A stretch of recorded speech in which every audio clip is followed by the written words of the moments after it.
Third point, if it's true that potential growth is going to go from 2 to 4, and if it's true that when average potential growth was only 2%, the S&P 500 was giving you returns historically of 10, 12%, then it's very hard to be pessimistic about the US stock market and say it's in a bubble. Of course, there will be corrections because probably there'll be some excesses and there'll be a correction.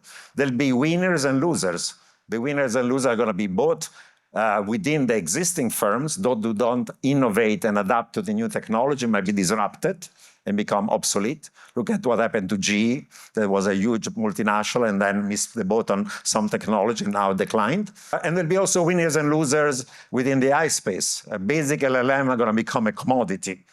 But the future of AI is not Gen AI correlation, but is actually causal ML inference, like scientific inference, like what I get to once we are close to AGI. So there are lots of new stuff happening.